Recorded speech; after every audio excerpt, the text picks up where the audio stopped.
ಇದು ಜಾಣ ಸುದ್ದಿ, ವಿಜ್ಞಾನ, ವಿಚಾರ ಹಾಗೂ ವಿಸ್ಮಯಗಳ ಧ್ವನಿ ಪತ್ರಿಕೆ. ದಿನದಿನವೂ ವಿಜ್ಞಾನ.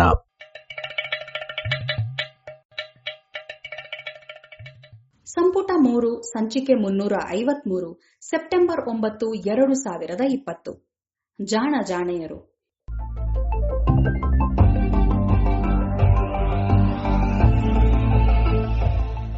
ನೆರವು ಪ್ರಗತಿ ಟ್ರಸ್ಟ್, ಕೋಲಾರ.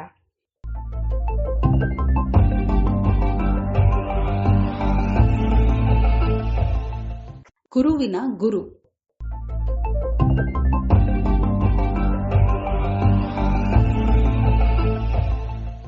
ಗುರೋಕಾದಲ್ಲಿ ನಾವು ಕೊಂಡಿದ್ದ ಆಹಾರ ನಮ್ಮ ಬಳಿ ಉಳಿದಿತ್ತು. ಮರುದಿನ ಭಾರಿ ಮಳೆ ಸುರಿದು ರಸ್ತೆಯೆಲ್ಲ ಕೊಚ್ಚಿ ಹೋದವು. ಹೀಗಾಗಿ ಒಂದೆರಡು ದಿನ ಆಹಾರದ ಕೊರತೆ ಕಾಡಿತು. ಇದ್ದ ಬಂದದ್ದನ್ನೇ ಎಲ್ಲರೂ ಹಂಚಿಕೊಂಡೆವು. ಮಕ್ಕಳಿಗೂ ಮಲಗಲು ಹಾಸಿಗೆ ಇರಲಿಲ್ಲ. ನಮ್ಮ ಮಕ್ಕಳು ಒಂದು ದೊಡ್ಡ ಟೇಬಲಿನ ಡ್ರಾಯರ್ಗಳಲ್ಲಿ ಮಲಗಬೇಕಾಯಿತು. ಬಾಕ್ಸಿಂಗ್ ಡೇ ದಿನದಲ್ಲಿ ನಮ್ಮೊಡನಿದ್ದ ಪೊಲೀಸ್ ಅಧಿಕಾರಿಗಳು ನಮಗೆ 20 ಹಂದಿಗಳನ್ನು ಕೊಟ್ಟರು. ಅವನ್ನು ಕೊಂದು ಮಾಂಸವನ್ನು ಸಮಾರಂಭದಲ್ಲಿ ಹಂಚಬೇಕಿತ್ತು. ನಾವು ಮನೆಯ ಹೊರಗಿನ ವೆರಾಂಡಾದ ಮುಂದೆ ಇದ್ದ ಪುಟ್ಟ ರಸ್ತೆಯತ್ತ ಹೋದೆವು.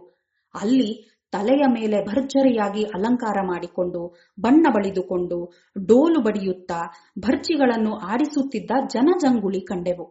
ಇಡೀ ದಿನ ಒಕಾಪಾದ ಸುತ್ತಮುತ್ತಲಿನ ಪ್ರದೇಶದಿಂದ ಹಲವು ಬುಡಕಟ್ಟು ಜನಾಂಗಕ್ಕೆ ಸೇರಿದ ಸುಮಾರು 15,000 ಜನ ಅಲ್ಲಿ ಕೂಡಿದ್ದರು. ಒಬ್ಬನೇ ಒಬ್ಬನು ನಮ್ಮ ಹಾಗೆ ದಿರಿಸು ಧರಿಸಿರಲಿಲ್ಲ. ಅಲ್ಲಿಗೆ ಅದೇ ಮೊದಲು ಹೋದವರಿಗೆ ಇದು ಬಲು ವಿಶೇಷ ನೋಟವಾಗಿತ್ತು. ಈ ಸಮಾರಂಭ ನಡೆಯುತ್ತಿರುವಾಗ ಕಾರ್ಲ್ಟನ್ ಬಂದರು.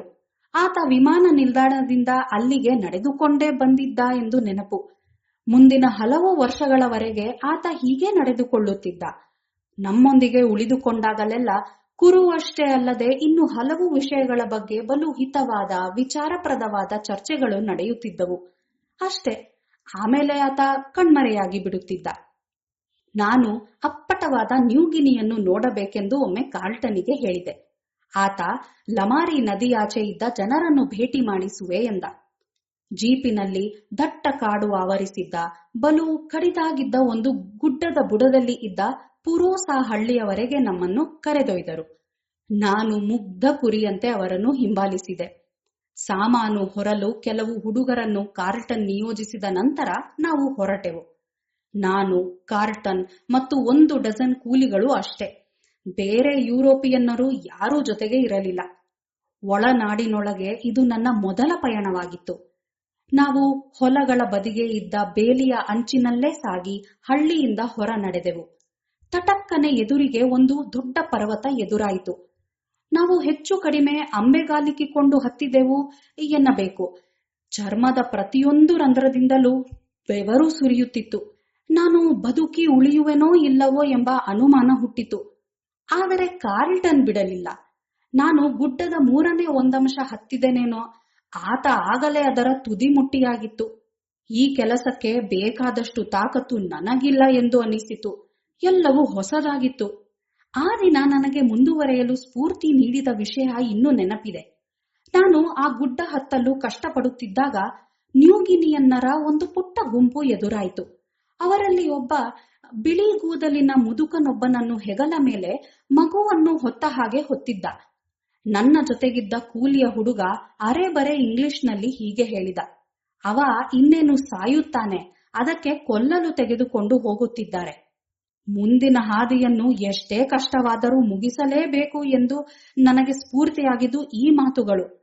ಅನಂತರ ನಾನು ಕಾರ್ಲ್ಟನ್ ಜೊತೆಗೂಡಿದೆ. ಈ ಕಷ್ಟದ ಹಾದಿಯನ್ನು ಮುಗಿಸಿದ ಕೂಲಿಗಳು ತಕ್ಷಣವೇ ವಿಚಿತ್ರವಾಗಿ ಗುಟುರು ಹಾಕುತ್ತಾ ಒಟ್ಟಾಗಿ ಅರಚಿದರು. ಅದು ಅವರ ಸಮರ ಕಹಳೆ. ಆ ಪರಿಸರದಲ್ಲಿ ಬಲು ಭಯಾನಕವೆನ್ನಿಸಿತು. ನಾನು ಅದುವರೆವಿಗೂ ಕಂಡಿರದ ಜಗತ್ತಿನಲ್ಲಿ ಇದ್ದೇನೆ ಎಂಬ ಭೀತಿ ನನಗೆ ಆಯಿತು. ಎಲ್ಲವೂ ಬಲು ಅಪರಿಚಿತವಾಗಿತ್ತು.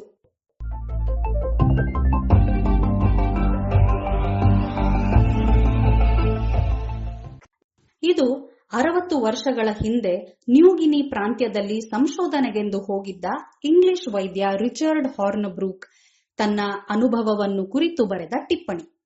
ಅಲ್ಲಿಗೆ ಆತನನ್ನು ಕರೆದೊಯ್ದಿದ್ದ ಹಾಗೂ ಆತನ ಮಾರ್ಗದರ್ಶಿಯಾಗಿದ್ದ ಕಾರ್ಲ್ಟನ್ ಗಾಜುಶೆಕ್ ಆ ಪ್ರದೇಶದಲ್ಲಿ ಅದಕ್ಕೂ ಹಿಂದಿನ 20 ವರ್ಷಗಳಿಂದಲೂ ಒಂಟಿಯಾಗಿ ಸಂಶೋಧನೆಯಲ್ಲಿ ತೊಡಗಿದ್ದ ಎಂಬುದು ಗಮನಾರ್ಹ ಸಂಗತಿ. ಹೀಗೆ ಯಾರೂ ಪ್ರವೇಶಿಸದ ಜಾಗಗಳಿಗೆ ಹೋಗಿ ವೈದ್ಯಕೀಯ ಸಂಶೋಧನೆ ನಡೆಸಿ ಅದಕ್ಕಾಗಿ ನೊಬೆಲ್ ಪಾರಿತೋಷಕವನ್ನು ಪಡೆದ ಕಾರ್ಲ್ಟನ್ ಗಾಜುಶೆಕ್ ಹುಟ್ಟಿದ ದಿನ ಇಂದು. ಗಾಜುಶೆಕ್ ಸೆಪ್ಟೆಂಬರ್ 9, 1923ರಲ್ಲಿ ಜನಿಸಿದ. ನರಭಕ್ಷಕ ಪಂಗಡವೊಂದರ ಜೊತೆಗೆ ದಶಕಗಳ ಕಾಲ ವಾಸಿಸಿದ್ದಷ್ಟೇ ಅಲ್ಲದೆ ಆ ಪಂಗಡಕ್ಕೆ ತಗುಲಿದ್ದ ರೋಗವೊಂದರ ಮೂಲವನ್ನು ಗುರುತಿಸಿದ ಪ್ರತಿಭಾವಂತ. ಹಾಗೆಯೇ ಕೊನೆಯ ದಿನಗಳಲ್ಲಿ 50-60 ವರ್ಷಗಳ ಹಿಂದೆ ಮಾಡಿದ್ದನ್ನೆನ್ನಲಾದ ಅಪರಾಧಕ್ಕೆ ಶಿಕ್ಷೆಯಾಗಿ ತನ್ನ 80ನೆಯ ವಯಸ್ಸಿನಲ್ಲಿ ಜೈಲು ವಾಸ ಮಾಡಿದ ವೈದ್ಯ, ವಿಜ್ಞಾನಿ. ಹಾರ್ನ್ಬ್ರೂಕ್ ನ್ಯೂಗಿನಿ ದ್ವೀಪಗಳಿಗೆ ಹೋದಾಗ ಗಾಜುಶೆಕ್ಕರಿಗೆ 50 ವರ್ಷ. ಹಾಗಿದ್ದೂ ಆತ ಈ ಯುವಕನನ್ನು ಹಿಮ್ಮೆಟ್ಟಿ ಬೆಟ್ಟ ಹತ್ತುವ ಉತ್ಸಾಹ ತೋರಿದ್ದ ವ್ಯಕ್ತಿ. 180ರಷ್ಟು ಬುದ್ಧಿವಂತ, ಆದರೆ ಯಾರ ಮಾತನ್ನು ಕೇಳದ ಹಠವಾದಿ ಎಂದು ಗಾಜುಶೆಕ್ಕರ ಬಗ್ಗೆ ಅವರನ್ನು ನ್ಯೂಗಿನಿಯಲ್ಲಿ ಫೋರಿ ಜನಾಂಗದಲ್ಲಿದ್ದ ಆರೋಗ್ಯ ಸಮಸ್ಯೆಗಳನ್ನು ಕುರಿತು ಅಧ್ಯಯನ ಮಾಡಲು ಹಚ್ಚಿದ ಮತ್ತೊಬ್ಬ ನೊಬೆಲ್ ಪ್ರಶಸ್ತಿ ವಿಜೇತ ಮ್ಯಾಕ್ ಫಾರ್ಲೆನ್ ಬರ್ನೆಟ್ ಹೇಳಿದ್ದಾರೆ. ಈತನ ಬಗ್ಗೆ a genius and his boys ಎನ್ನುವ ಚಿತ್ರವನ್ನು ಬಿಬಿಸಿ ಪ್ರದರ್ಶಿಸಿತ್ತು. ಗಾಜುಶೆಕ್ ಹುಟ್ಟಿದ್ದು ಅಮೆರಿಕದ ನ್ಯೂಯಾರ್ಕ್ನಲ್ಲಿ. ಈತನ ತಂದೆ ಹಂಗೇರಿ ಮೂಲದವರು. ತಂದೆ ತಾಯಿ ಇಬ್ಬರೂ ಹಂಗೇರಿಯಿಂದ ಅಮೆರಿಕೆಗೆ ವಲಸೆ ಬಂದು ಜೀವನ ಕಂಡುಕೊಂಡಿದ್ದರು. ತಂದೆ ಕಸಾಯಿಗಾರ.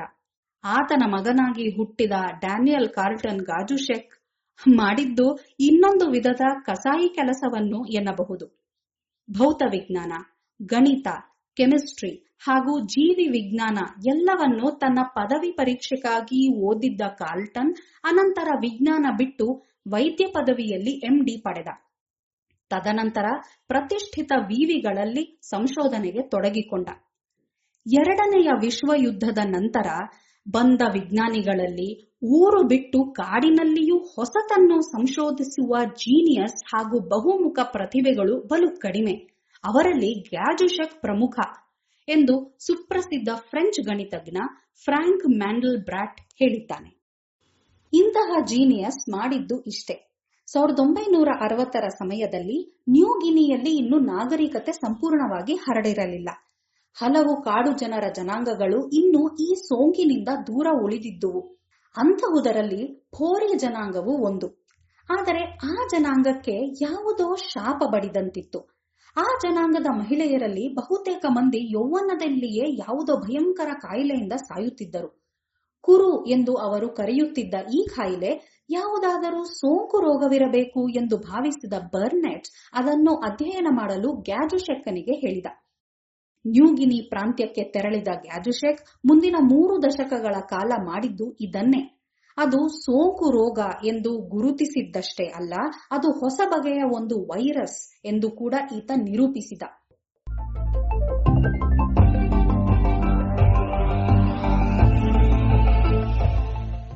ವೈರಸ್ಸಿನ ಗುಣಗಳೇ ಅಲ್ಲದ ವೈರಸ್ ಆಗಿತ್ತು.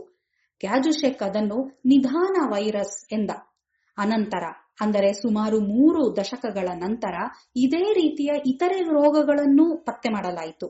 ಇದು ಪ್ರಿಯೋನು ಎನ್ನುವ ಹೊಸ ಬಗೆಯ ವೈರಸ್ ಎಂದು ಗೊತ್ತಾಯಿತು. ಕಾಡು ಜನರಲ್ಲಷ್ಟೇ ಅಲ್ಲ, ಬೇರೆಯವರಲ್ಲಿಯೂ ಕಾಣಿಸುವ ಕ್ರೂಸ್ಫೆಲ್ಟ್ ಜೆಕಾಬ್ ಕಾಯಿಲೆ ಹಾಗೂ ರಾಸುಗಳಲ್ಲಿ ತೋರುವ ಸ್ಕ್ರೇಪಿ ಕಾಯಿಲೆಯು ಇದೇ ರೀತಿಯದ್ದು ಎನ್ನುವುದು ಸ್ಪಷ್ಟವಾಯಿತು. ಈ ನಿಧಾನ ವೈರಸ್ ಅನ್ನು ಗುರುತಿಸಿದ್ದಕ್ಕಾಗಿ ಗಾಜುಶೆಕ್ಕರಿಗೆ 1976ರ ನೊಬೆಲ್ ಪಾರಿತೋಷಕ ದೊರೆಯಿತು. ಫೋರಿ ಜನಾಂಗದ ಬಳಿಗೆ ಹೋದಾಗ ಗಾಜುಶೆಕ್ ಕೇವಲ ಅವರ ಕಾಯಿಲೆಯನ್ನಷ್ಟೇ ಅಧ್ಯಯನ ಮಾಡಲಿಲ್ಲ, ಅವರೊಳಗೆ ಒಂದಾಗಿ ಅವರ ಸಂಸ್ಕೃತಿಯ ಅಂಶಗಳನ್ನೂ ಅರಿತ, ಇತರರಿಗೆ ತಿಳಿಸಿದ. ಈ ಅಂಶವೇ ಅವರಲ್ಲಿ ಕುರು ಹರಡಲು ಕಾರಣವಾಗಿತ್ತು. ಅಲ್ಲಿನ ಕಾಡು ಜನರಲ್ಲಿ ನರಭಕ್ಷಕ ಸಂಸ್ಕೃತಿ ಇತ್ತಾದರೂ ಫೋರಿ ಜನಾಂಗದ ಪುರುಷರು ನರಮಾಂಸವನ್ನು ತಿಂದರೆ ಪುರುಷತ್ವ ಕಳೆಯುತ್ತದೆ ಎಂದು ಅದನ್ನು ತಿನ್ನುತ್ತಿರಲಿಲ್ಲ. ಆದರೆ ಶವ ಭೂಮಿಯನ್ನು ಫಲವತ್ತಾಗಿಸುವಂತೆ ಮಹಿಳೆಯರು ನರಮಾಂಸ ಸೇವಿಸಿದರೆ ಅವರೂ ಫಲವತ್ತಾಗಿರುತ್ತಾರೆ ಎನ್ನುವ ನಂಬಿಕೆ ಇತ್ತು. ಹೀಗಾಗಿ ಕೇವಲ ಮಹಿಳೆಯರು ಮಾತ್ರ ಸತ್ತವರ ಮಾಂಸವನ್ನು ಸೇವಿಸುತ್ತಿದ್ದರು. ಸಾಯಲು ಬಂದಿರುವ ವೃದ್ಧರನ್ನು ಕೊಂದು ಆ ಮಾಂಸವನ್ನು ಅವರು ಹಂಚಿಕೊಳ್ಳುತ್ತಿದ್ದರು. ಇಂಥವರಲ್ಲಿ ಮಿದುಳಿನ ಮಾಂಸವನ್ನು ಸೇವಿಸಿದವರಲ್ಲಿಯೇ ವಿಶೇಷವಾಗಿ ಕುರು ಕಾಣಿಸುತ್ತಿತ್ತು.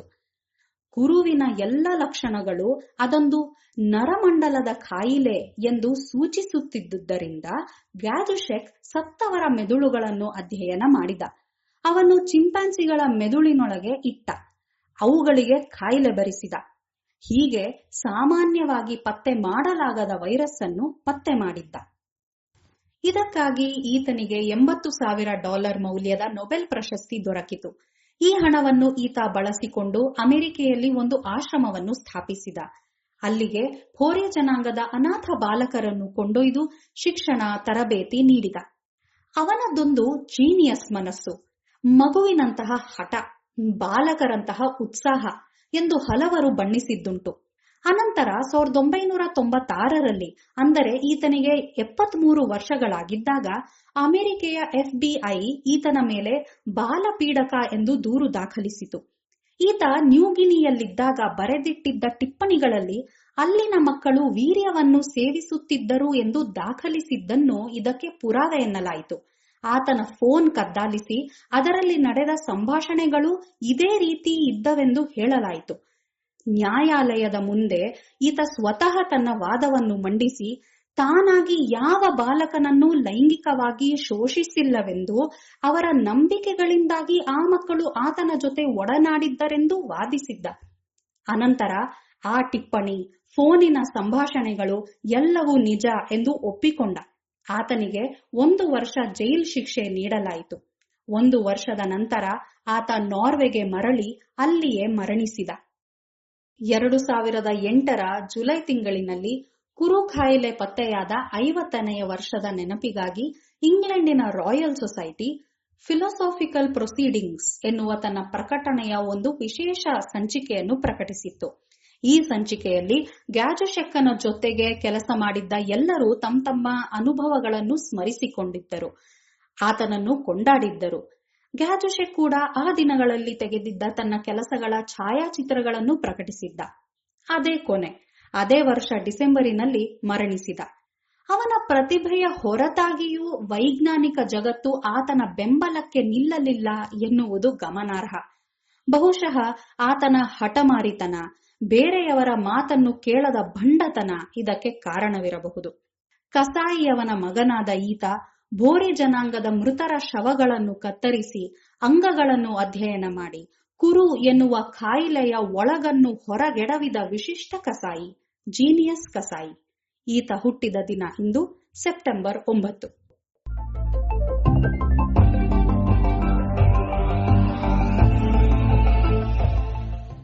ಇದು ಇಂದಿನ ಜಾಣಜಾಣೆಯರು. ರಚನೆ ಶ್ರೀ ಕೊಳ್ಳೇಗಾಲ ಶರ್ಮಾ. ಜಾಣಧ್ವನಿ ಶ್ರೀಮತಿ ಲಕ್ಷ್ಮೀ ವಿ.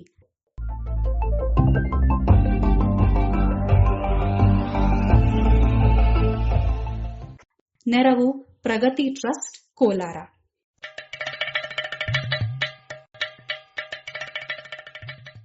ಜಾಣ ಸುದ್ದಿ ಕುರಿತ ಸಲಹೆ, ಸಂದೇಹಗಳು, ಪ್ರಶ್ನೆಗಳು ಇದ್ದಲ್ಲಿ ನೇರವಾಗಿ 9886640328 ಈ ನಂಬರಿಗೆ ಕರೆ ಮಾಡಿ, ಇಲ್ಲವೇ ವಾಟ್ಸಪ್ ಮಾಡಿ.